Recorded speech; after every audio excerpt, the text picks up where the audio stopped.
Poslušate 7. epizodo Frankloskopa. Podcast, v katerem Peter Frankl, časnik Finance, iz izkušenih sogovornikov izvleče še več. Sem sicer zaskrbljena ali pa žalostna zaradi tega, da se samo s tem ukvarjamo, katera stran bo prevladala, katera stran bo imela več glasov. To je enostavno borba za korito. Mislim, da ima predsednica pravico, da po tehtni presoji in celo komisije izbere najboljšega kandidata. In mislim, da tukaj bi morala biti pa koalicija in predsednik vlade veliko bolj pripravljen na sodelovanje. Preveč tudi socialna omrežja krojijo naša razmišljanja. Ampak to je vedno bolj, pa ni to samo slovenski fenomen, še zdaleč ne. No, sej zato pa je na pohodu populizem, všečnost, samo zunanja podoba.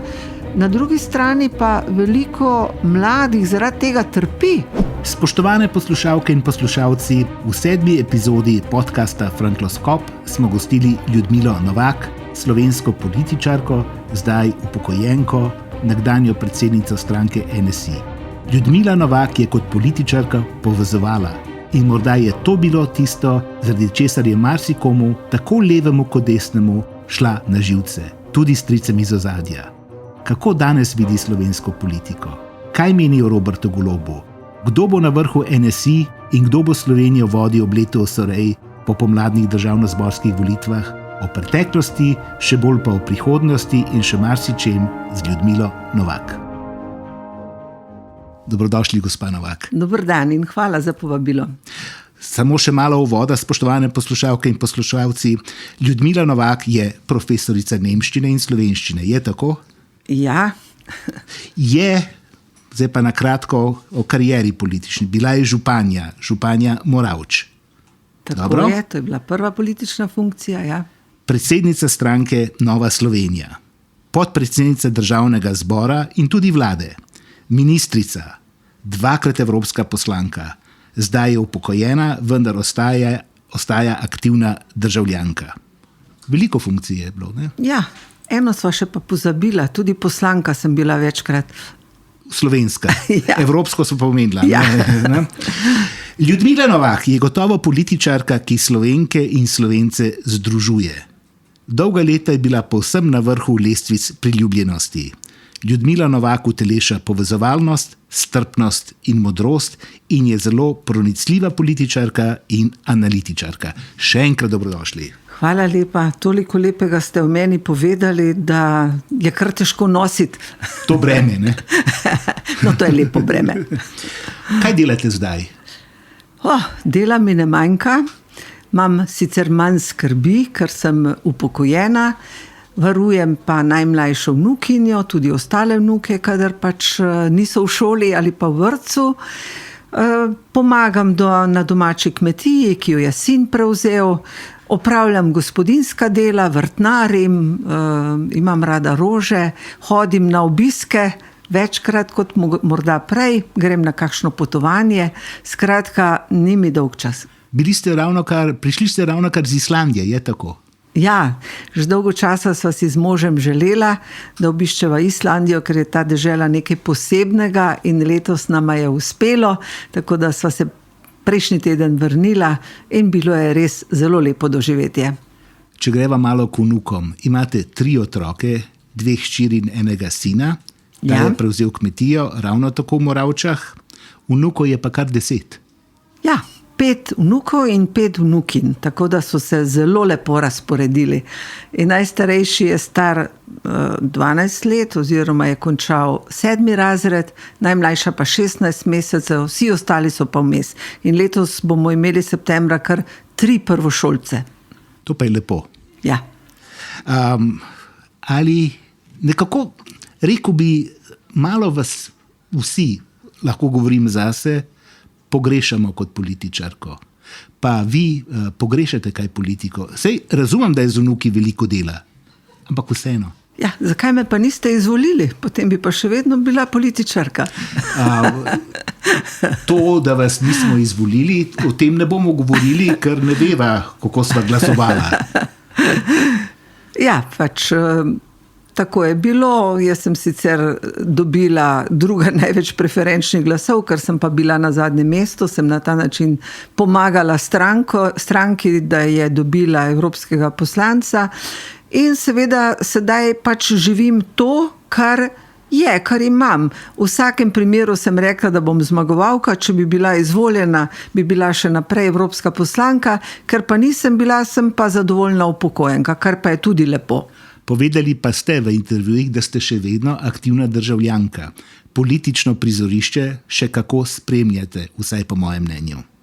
Ja, zagotovo. Poročila moram redno poslušati, da sem na tekočem, kaj se dogaja v svetu, kaj se dogaja v Sloveniji. Seveda, to tudi ko nisem bila profesionalna političarka, sem vedno spremljala. Najbrž to prihaja tudi od doma, kajti tudi moj oče je bil lokalni politik in tudi ustanovitelj SKD-ja in NSI-ja v tistem času, ko so se ti stranki ustanavljali. Tako da je to pri nas bilo v navadi, da smo spremljali dogajanje, da smo sodelovali pri aktivnostih, pri delu v kraju. Jaz sem sedaj, sicer nimam druge politične funkcije, kot da sem članica občinskega odbora Nove Slovenije v Moravčah, ker za druge funkcije na kongresu pač nisem kandidirala. Sem pa aktivna v kulturi, članica kulturno-izobraževalnega društva in tam se je pravzaprav začelo moje javno delovanje in mene so Moravčani najprej poznali po kulturnem delovanju, prej kot po političnem. In tudi zaradi tega kulturnega delovanja so mi potem zaupali glas tudi na volitvah za županjo. Ali vas kdaj kaj zaščemi v smislu, jaz bi pa prišla nazaj, jaz bi pa naredila to tako? No, kar se tiče priti nazaj, o tem ne razmišljam. Ne bom pa rekla, da nikoli, ker ni dobro, če človek postavlja take trditve. Seveda stvari me še zanimajo, vidim pa tudi druge izzive. Nenazadnje si želim zapisati tudi svoje politične spomine in pozimi sem nekako to že začela. To želim narediti predvsem najprej zaradi sebe, da dam to iz sebe, kajti več kot 20 let v politiki je zapustilo določene izkušnje, sledove, grenkobe, sladkosti in tako naprej. In tudi zaradi tega, da zapustim nekaj mojim vnukom, če tako rečem, ali pa tudi v javnosti seveda, kogar bo to zanimalo. Ali se tudi zgledujete po Angeli Merkel? Gospa Merkel je napisala memoarje, sicer je imela pomoč, za kar 700 strani jih je. No. Knjiga je kar orožje tu. Ona ima zagotovo veliko za povedati, kajti toliko let aktivno v politiki na tako pomembnih funkcijah sprejemala je tako pomembne odločitve, tako da čeprav so me včasih v nekih stvarih z njo primerjali, kar mi je bilo včas, vendar moja knjiga najbrž ne bo tako obsežna. No, za začetek si želim to, sicer sem pa v preteklosti tudi literarno ustvarjala, napisala sem kar nekaj iger, jih tudi režirala, tudi otroških del in potem, ko bom dala te politične spomine na stran, upam, da bo še ostalo kaj časa, volje in ustvarjalnosti spet za literarno delo.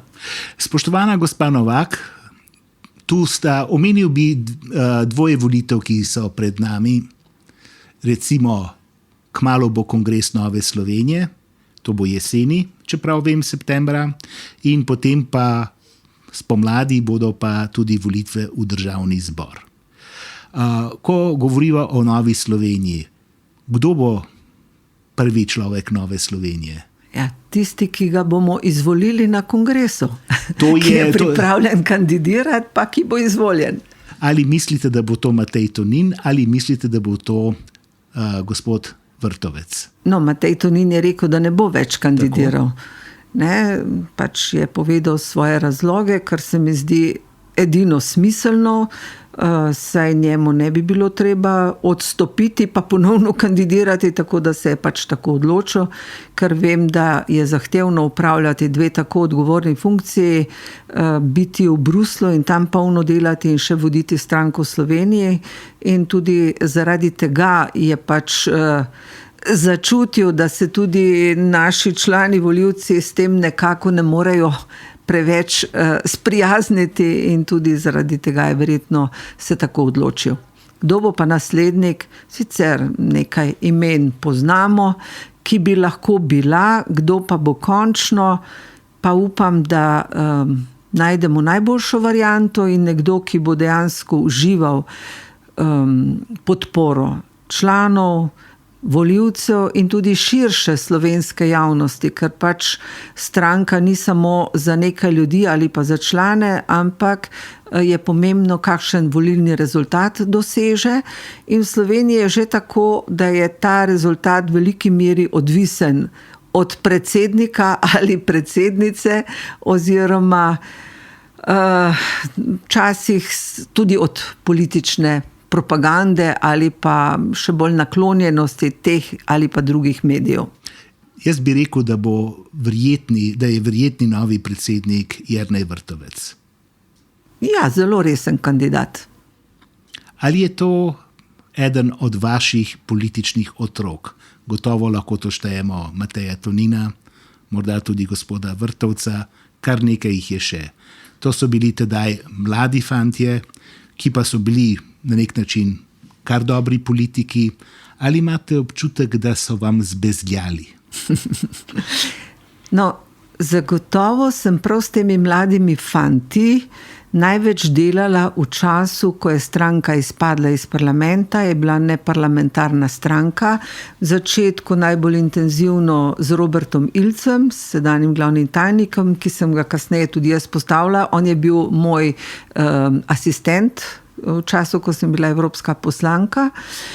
Tako da z njim, ki je dober poznavalec slovenske politike, ker je v politiki že od najstniških let. Po drugi strani je bil Jernej Vrtovec takrat pri Mladi Sloveniji, najprej je bil Robert Ilc, njihov glavni tajnik, potem pa Jernej Vrtovec. In mi takrat nismo imeli veliko denarja, pa veliko dolgov. In s tistimi skromnimi sredstvi, ki smo imeli, smo pač plačevali glavnega tajnika in pa PR-ovca, ki je bil Jernej Vrtovec, ostali so pa prostovoljno sodelovali. Tako da sta bila dva plačana. Jaz sem delala pravzaprav zastonj. Zadnje leto, to 2 leti pa pol, zadnje leto sem imela en mali honorar, da sem lahko vse stroške zavarovanja pokrila. Meni je bilo izpočasno, da bi šla na zavod za zaposlovanje, sem se sama plačevala. Zdaj se mi mogoče to malo maščuje, ampak ni pomembno. Glavni cilj je bil, da naredimo vse, da vrnemo stranko nazaj v parlament. Zakaj se mi je to zdelo pomembno? Zato, ker država, ko je Slovenija, ki ima krščanske korenine, se mi je zdelo nezaslišano, da ni nobene stranke, ki bi imela to krščansko-demokratsko tradicijo. In zato sem rekla, prav, naredila bom vse, kar je v mojih močeh. Pri tem so ti ožji sodelavci sodelovali bolj intenzivno. Ljudje na terenu, ki so bili zelo razočarani, ko je stranka izpadla iz parlamenta, so tudi napeli vse sile in tako nam je res leta 2011 na volitvah uspelo. Sama lahko rečem, da je to moj največji politični uspeh in zadovoljstvo, kajti napovedi so bile takrat zelo črnoglede. Saj veste, nobeni stranki do takrat še ni uspela vrnitev nazaj v parlament, če je enkrat izpadla, nam je to uspelo. In zato se mi zdi tudi pomembno, da stranka Nova Slovenija pod naslovom Krščanski demokrati ohrani ta podnaslov oziroma ta temelj naše stranke. Kajti drugih raznih liberalnih, levih, desnih, sredinskih in ne vem kakih strank je v Sloveniji polno.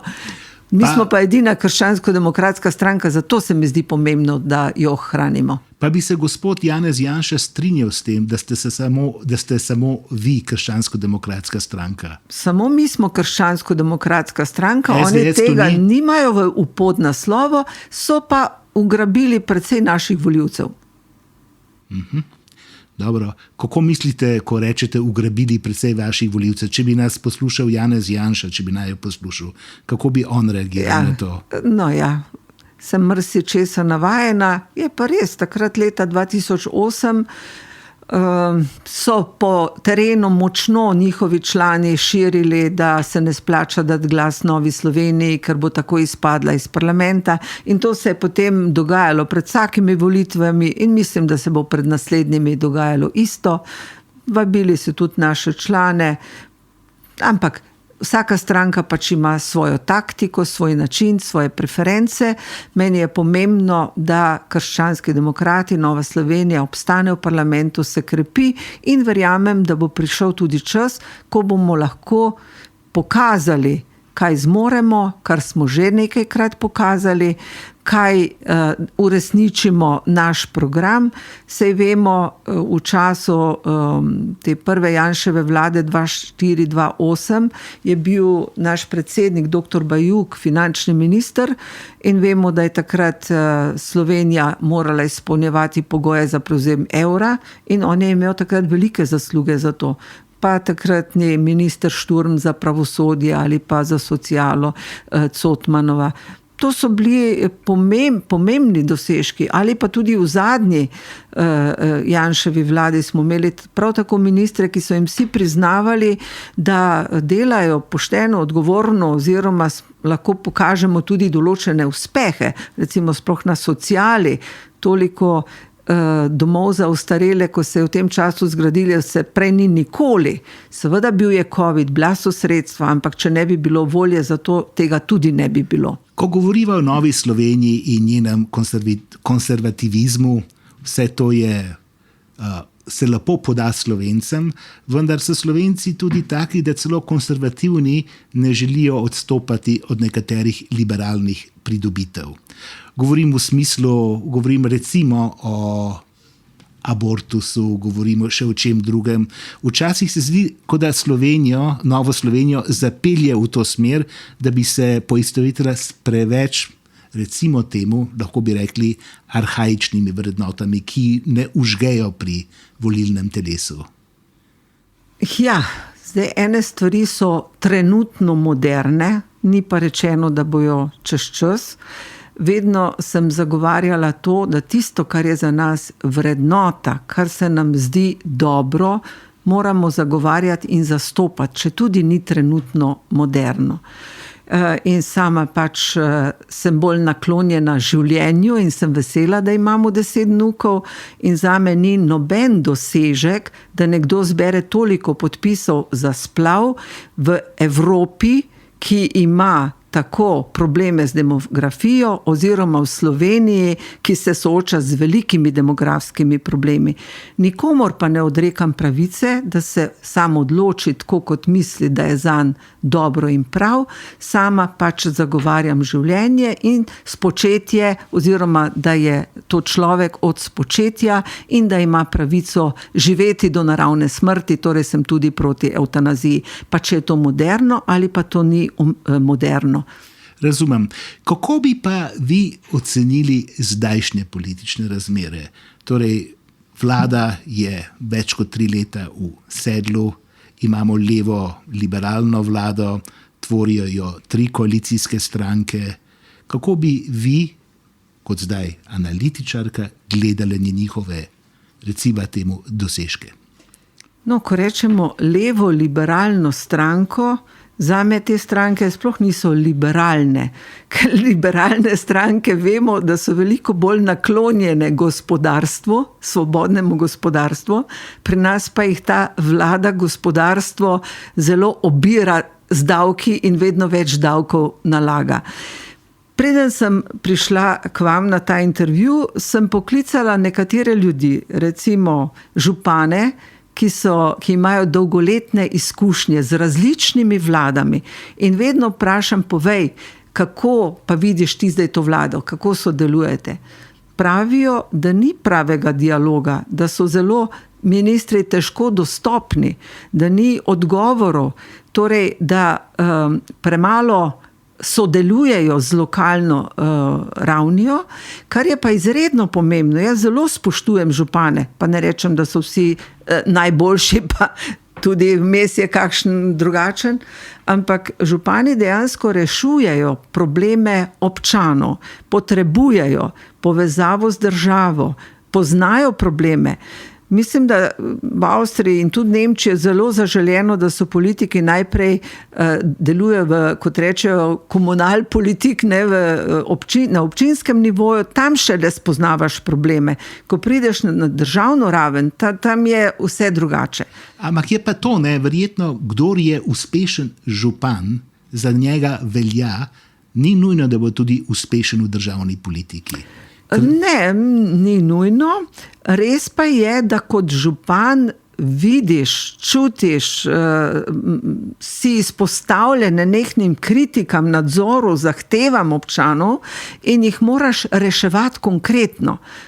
Ko si pa v državni, recimo, če si poslanec, še posebej, če si opozicijski, lahko veliko razpravljaš, si zelo pameten, veliko govoriš, nimaš pa tiste odgovornosti, kot jo ima župan. No in če nadaljujem sedanjo vlado, to je pri nas problem s temi novimi obrazi, ker pridejo brez nekih velikih političnih izkušenj, zato ker nekaj časa traja, da pravzaprav spoznajo delovanje sistema in zato stvari dolgo časa stojijo.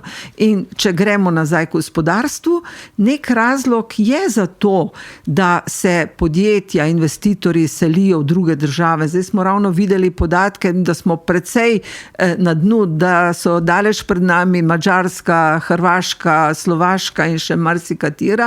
Torej, neki razlog je, da podjetja odhajajo. In vemo, da so podjetja oziroma ob bruto plači vemo, da se plačuje previsoki prispevki in zaradi tega je neto plača potem pri teh kadrih zelo nizka in zaradi tega tudi odhajajo. In to se še nadaljuje. Žal, to se nadaljuje. Ampak gledajte, mi imamo tudi precej prednosti. Zdaj smo ravno slišali, da Sandoz pride v Slovenijo, da bo toliko in toliko novih delovnih mest.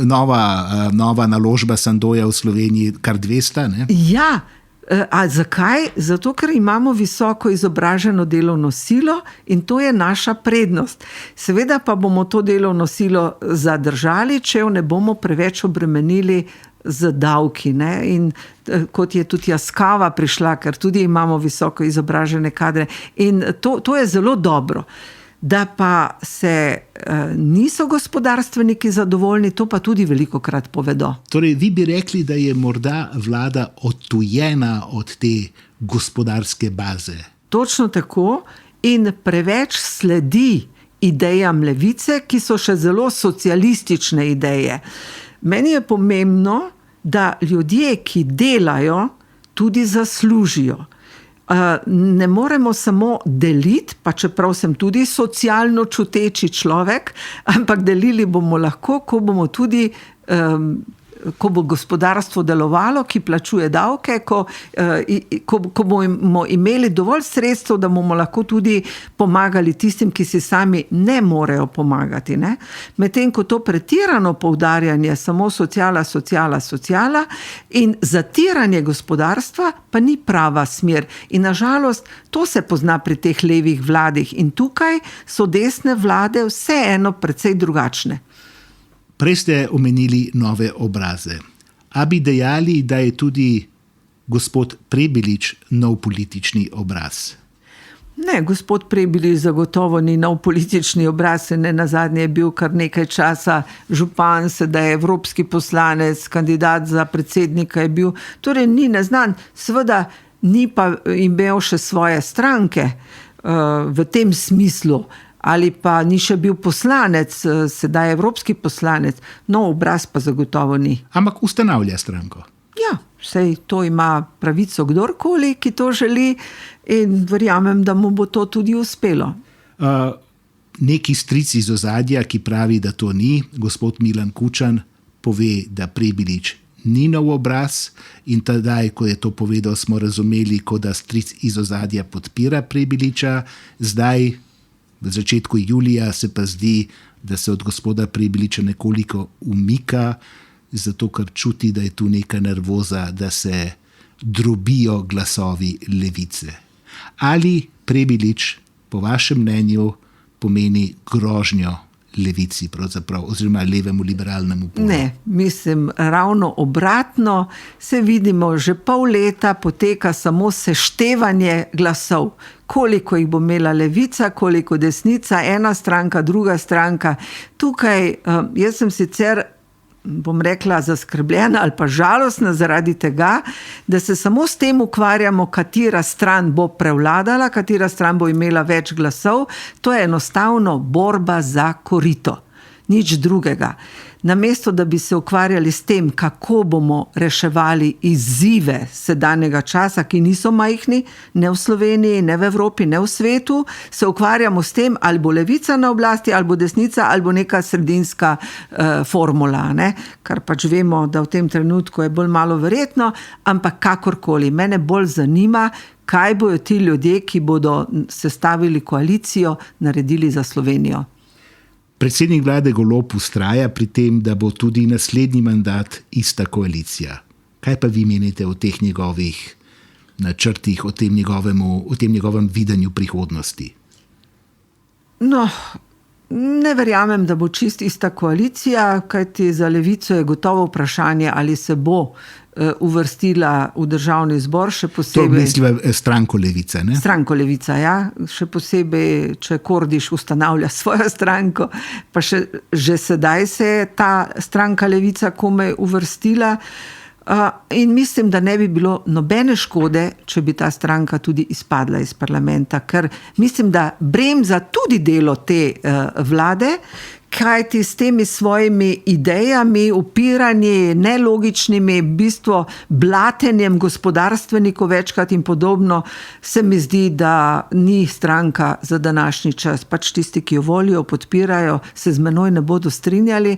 Jaz pa mislim, da recimo večkrat sem rekla, Nova Slovenija bi pravzaprav lahko šla s katerokoli stranko v vlado, če bi prej pač naredili dober dogovor, kaj bomo izpolnili.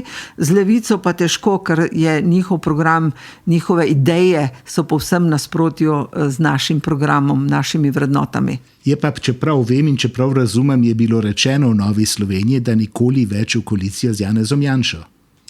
Ja, glejte, to pač na podlagi izkušenj, ki jih imamo s tem politikom, čeprav smo bili večkrat z njim v koaliciji in ne trdim, da dela vse narobe, nažalost pa, ko tudi vlada dobro dela, prepogosto sega po ideoloških temah in s tem vznemirja ljudi, tako da potem prihaja do raznih uporov. In nažalost tudi desnica zaradi tega večkrat izgublja, zato ker je glavni moto ali pa program levih strank boj proti Janši. In tako smo vedno v nekem začaranem krogu. Torej, rekli bi, če se malo pošalim, da ima gospod Janša prehitre Twitter prste.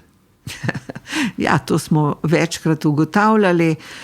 Pa včasih tudi dobro kaže, da bi lahko stvari šle pozitivno in marsikaj je bilo pozitivnega, tega ne moremo zanikati. Vendar tukaj potem da drugim povod, da se potem ukvarjajo vsi s temi stvarmi, namesto da bi se ukvarjali s tem, kaj nam v Sloveniji manjka, kaj moramo narediti, kako bomo dosegli določen napredek v naši državi. Prosim, komentirajte to tezo. Slovenija je ujetnica Milana Kučana in Janeza Janše. Ja, nažalost se prevečkrat stvari vrtijo okrog teh dveh imen. Na srečo pa imamo sorazmerno močno gospodarstvo, kljub težavam, ki sem jih prej naštela, ljudi, ki znajo ta posel upravljati, ki so delovni. Novo Slovenijo smo pogosto hodili po terenu in še sedaj hodijo, obiskali številna podjetja. Jaz sem bila začudena, koliko naprednih podjetij imamo, koliko zavzetih ljudi, ki res delajo, ki mislijo tudi na svoje delavce, ne samo na profit, in vlagajo naprej v nova znanja, v razvoj in tako naprej.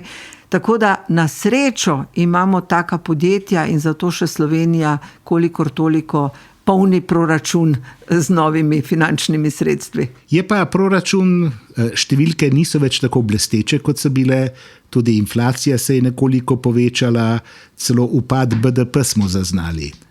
Kakšno je vaše gledanje na to? Ja, zdaj ne moremo vsega pripisati tej vladi. Vemo, da so v svetu številne krize, začenši s finančno 2008, potem se je pa kar nadaljevalo. Vedno je kaj, ne? Vedno je kaj in če dalje pogosteje in pandemija in vojna v Ukrajini na Bližnjem vzhodu in tega ni videti konca. Zato pravim, da so razmere zelo zahtevne in bomo morali dejansko, tako Evropska unija kot Slovenci, bolj držati skupaj ali pa bolj skupaj iskati rešitve, sicer bomo imeli še večje težave. Kje pa vidite vi to povezovalno tkivo? Glejte, to je najprej neko vseeno medsebojno, če že ne spoštovanje, pa vsaj ne takšno spodbujanje delitev. Jaz se ne strinjam s temi večnimi delitvami levo, desno, da je to najbolj pomembno. Meni je pri vseh stvari, vedno sem rekel, v Novi Sloveniji smo krščanski demokrati, po teh političnih teorijah bolj desna stranka, desno-sredinska stranka, ampak pomembno je, kaj bomo naredili. In pri tem se lahko povezamo s katerokoli stranko, ki je pripravljena, da skupaj izpolnjujemo naš program. In se mi zdi, to mora biti bistvo vsega. Kako pa vi ocenjujete zdaj ta hip fenomen Logar?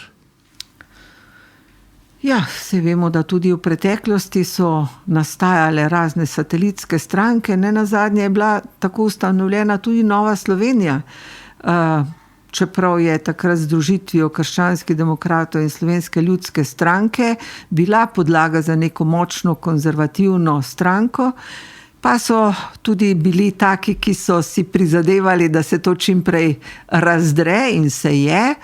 In Nova Slovenija je tako nastala, ampak hvala Bogu, da je nastala.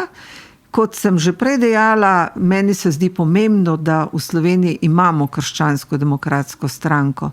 Tako da, kar se pa tiče Logarja, gotovo mislim, da se bo uvrstil v državni zbor. Zelo težko pa prodaja pač ta imidž, da je povsem neodvisen in samostojen in tako naprej. Ker nekdo, ki je bil toliko let v neki stranki, težko to trdi. Ampak on to trdi?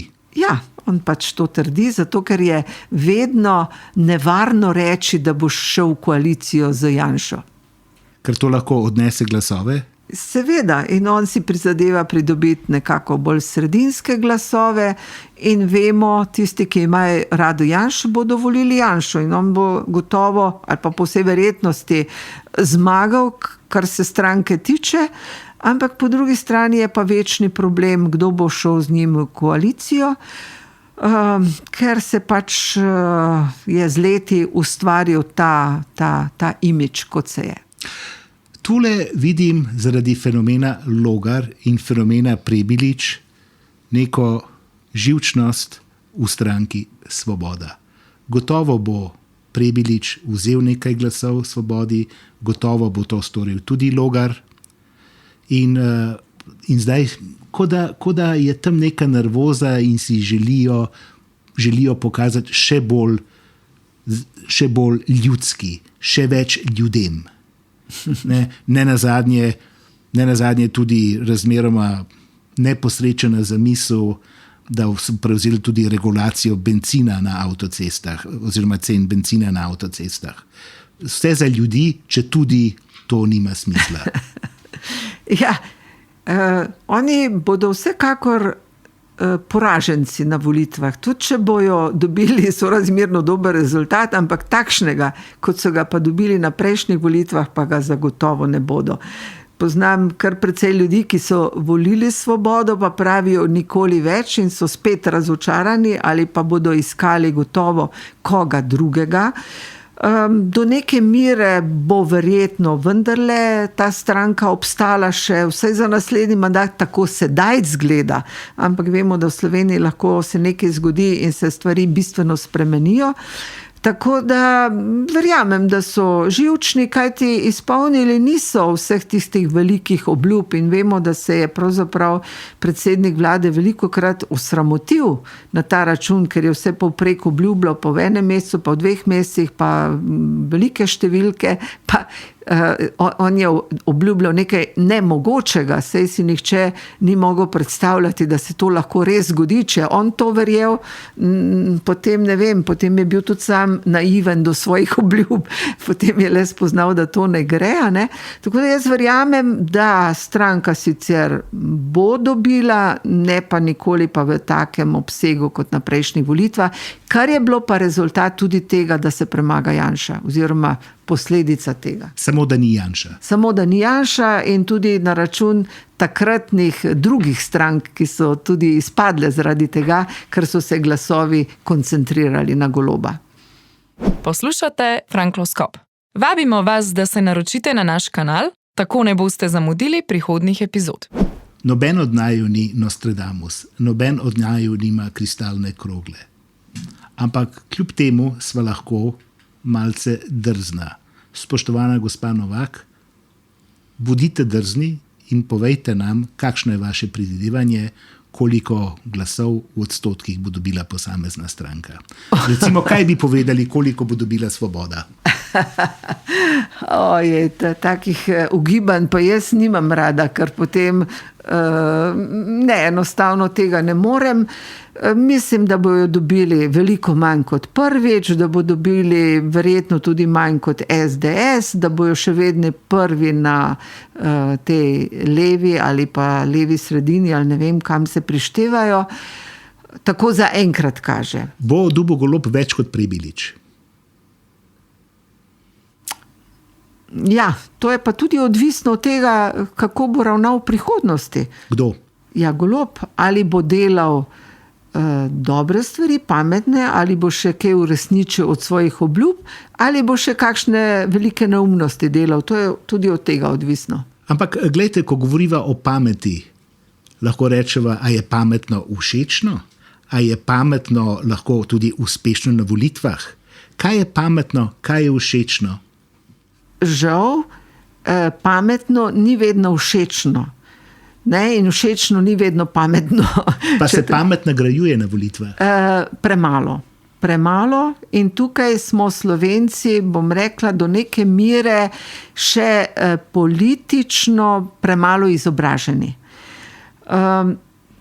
Preveč se odločamo po neki inerciji, po neki propagandi, premalo ljudi dejansko sledi poglobljeno to politično dogajanje. Seveda ne moramo pričakovati, da se bodo vsi ljudje s tem ukvarjali, pa vendarle, recimo program, to za večino ljudi sploh ni pomembno, pomembna je všečnost, pomembna je tista propaganda in na koncu se zgodi tisti čredni nagon, da gremo za tistim, ki mu najbolje kaže, in to se pri teh novih obrazih redno dogaja. Ne? In tudi prihodnosti, mislim, če bi slučajno kazali Prebiliču boljše, bodo pač tisti strici pokazali, da je treba iti tja, komur bolje kaže. Torej, tudi strici, naj bo to Kapital ali naj bo to gospod Milan Kučan ali kdorkoli že to je, nimajo tako zelo strumnih načel. So tudi oni prožni?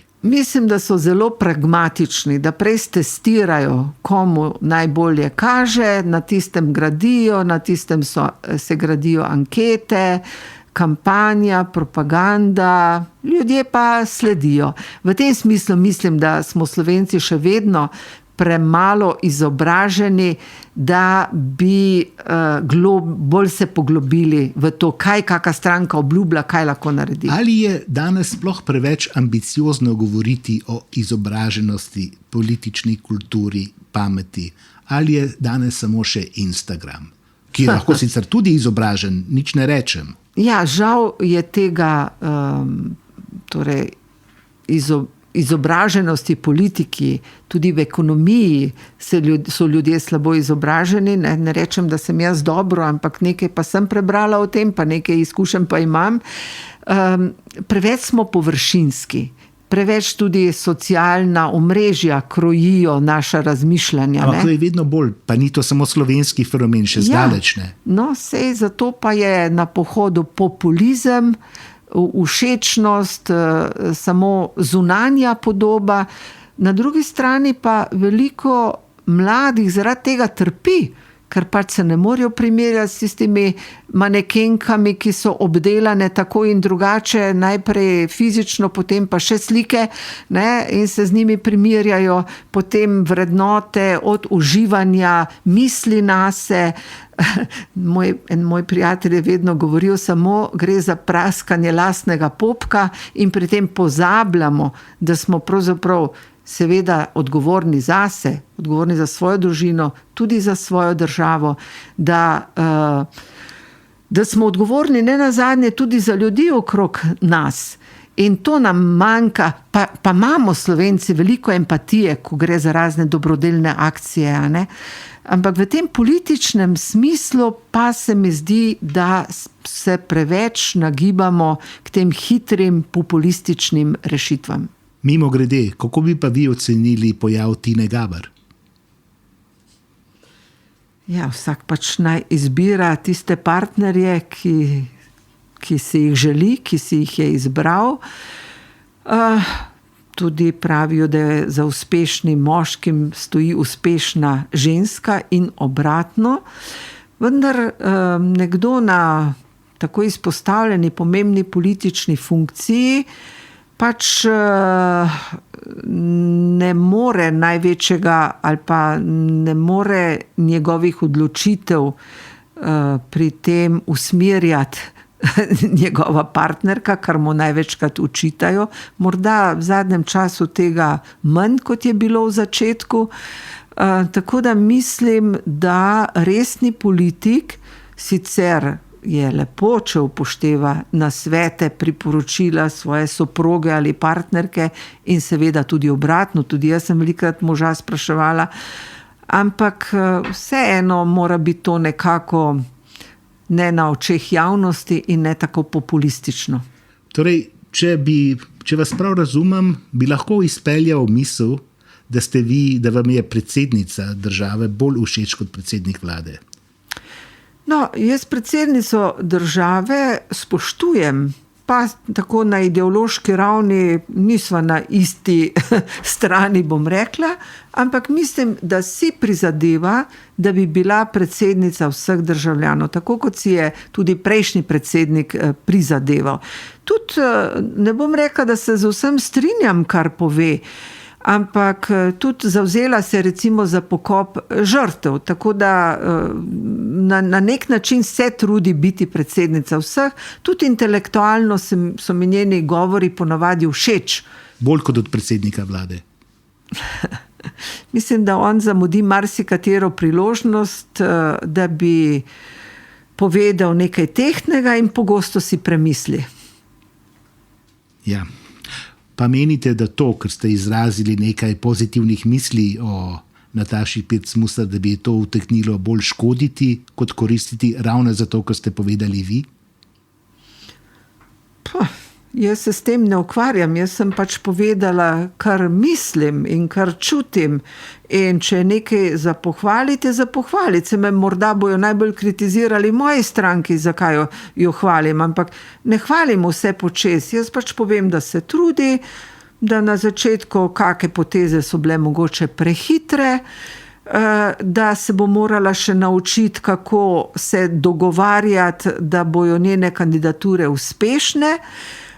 Se pa ne strinjam s predsednikom vlade in s koalicijo v tem smislu, da oni že naprej odločijo, katerega kandidata bodo podprli, saj je vendarle pristojnost predsednice, da ona izbere najboljšega kandidata, seveda po njenih merilih. Torej govorite tukaj o guvernerju, ustavnih sodnikih in tako naprej. Ja. In to je pristojnost predsednika in je dejansko ignoriranje te njene pristojnosti, če se oni že naprej odločijo, da bojo pač potrdili tisti, ki so ga oni izbrali. Tako da v tem smislu ne govorim o imenih, Ampak v tem smislu mislim, da ima predsednica pravico, da po tehtni presoji in celo komisije izbere najboljšega kandidata.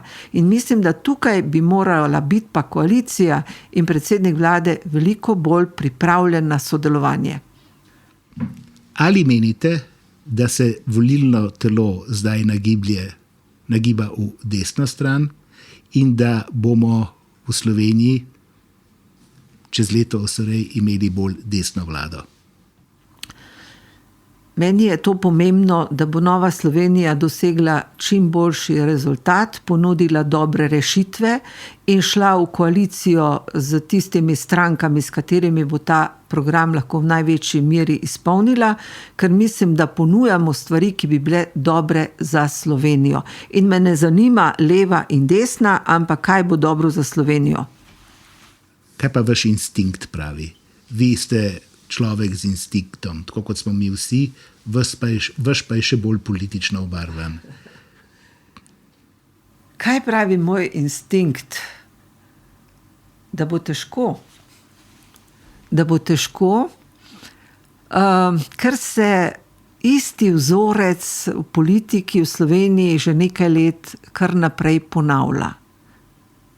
In to mi je žal tega. In mislim, da stranke, ki pač bodo imele možnost ali pa bodo lahko sestavile vlado, da bodo imele v mislih predvsem interes Slovenije in dejansko, kaj je dobro za ljudi, kaj bomo naredili, da bo gospodarstvo lahko dobro delalo, kaj bomo naredili, da bomo rešili probleme v zdravstvu, ki se kopičijo, kaj bomo naredili ob tej slabi demografski sliki, kaj bomo naredili s staranjem prebivalstva, kako bomo oskrbovali te ljudi o pomanjkanju kadrov. Problemov je toliko, da se mi ne zdi bistveno leva, desna, ampak kdo bo te probleme reševal. Kako pa vi gledate danes na Evropo, na svet? Še vedno Ukrajina, vojna, Trump včasih povzroča nervozo, včasih, kot da so ljudje veseli zaradi česar, kar naredi. Skratka, volatilnost je veliko hujša, kot je bila. Ja, nažalost se nam dogaja, oziroma se v svetu dogaja, da so začeli prevladovati avtokratski sistemi. Nekje sem prebrala en podatek, da 5,5 milijarde ljudi že živi v avtokracijah ali pod diktaturo. Torej, ogrožena je demokracija. In v Evropi se še vedno lahko ponašamo z demokracijo, vsaj v Evropski uniji, čeprav v nekaterih državah so že tudi drugačna znamenja.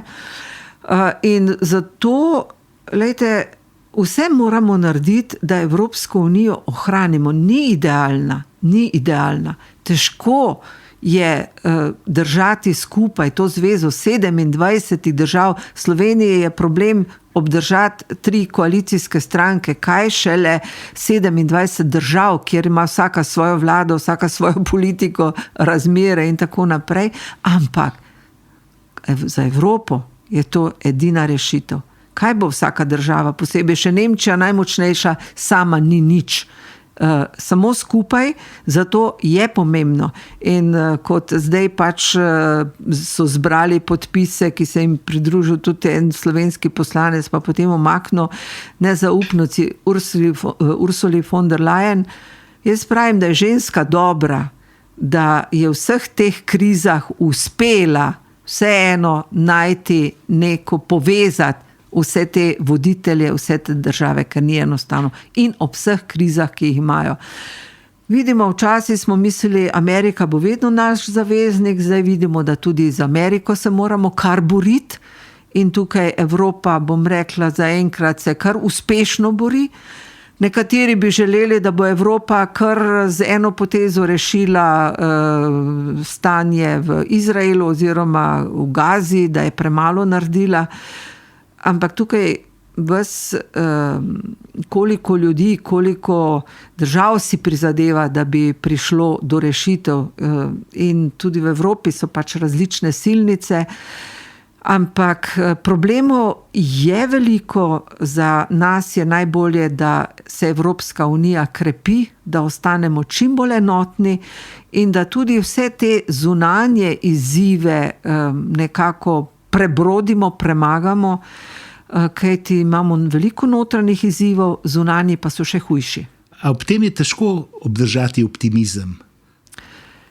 Ja, vedno sicer nas vodi naprej optimizem, ker če se vdamo v pesimizem, potem mislimo, da ni treba iskati rešitev.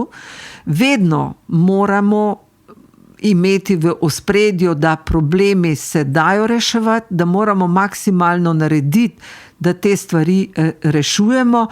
Seveda ob tem, ko so pa vedno nova vojna žarišča in vse to gledamo, in kibernetske vojne, ki nam grozijo morda še bolj kot fizične, vse to so veliki, veliki izzivi. Spoštovana gospa Novak, zadnje vprašanje. Kaj bi se moralo zgoditi, da bi se vi vrnili v politiko? Kaj bi se moralo zgoditi? A je to povabilo? A to ste me vi povabili? Ne, a bi to bilo povabilo? Ja. No, sej vabijo me že na različne načine, tudi na strankarske različne funkcije. Jaz sem vesela, da zdaj sem se na nek način umaknila od teh odgovornih nalog v politiki, tako kot Janja Garnbret, ki si je vzela počitek od tekmovanja, tako tudi jaz sem čutila, da potrebujem premor. Ne načrtujem vrnitve, ne bom pa trdila, da se kdaj kakšna stvar ne bi tako odvila, ko bi se čutila odgovorno, da moram odgovoriti na tisti izziv. Ampak premor pomeni stanje med dvema točkama, torej je najprej stanje, potem je premor in potem je spet ono stanje. Ja, samo kaj bo tisto nadaljevanje, to je pa druga stvar. Morda tudi politika, ne vem, jaz tega ne načrtujem. Meni se je politična kariera pravzaprav zgodila, zato si ne upam trditi, da nikoli več. Jaz nisem načrtovala politične kariere, pa sem na prigovarjanje rekla, dobro, bom odgovorna in sem pristala na kandidaturo za županjo in se je zgodilo. In potem, ko je gospod Bajuk me prosil, da grem na listo za evropske volitve, sem rekla, dobro, pač grem, se ne bom izvoljena, pa se je zgodilo. Ko sem postala predsednica stranke, zato ker sem reševala. Tako veliko takih situacij je bilo, ampak mislim, da je pa odzadaj tudi veliko mlajših ljudi, ki komaj čakajo na nove priložnosti. Zato jaz vidim bolj izziv v kakem literarnem ustvarjanju, v tem, da se malo bolj družini posvetim, morda tudi kaj naredim zase. Ne bom nič trdila tako ali drugače, v življenju je vse mogoče, ampak več kot 20 let v politiki, mislim, da neke sledi sem vendarle pustila, nekaj sem naredila, morda česa nisem, pa bi lahko, ampak življenje gre pa naprej. Karkoli že bo, želim vam vse dobro. Hvala vam lepa za pogovor. Hvala tudi vam za povabilo, bilo je prijetno. Upam, da sva kaj nagovorila najine poslušalce, da bodo razmišljali v eno ali drugo smer. Poslušali ste 7. epizodo Frankloskopa. Vabimo vas, da se naročite na naš kanal, tako ne boste zamudili prihodnjih epizod.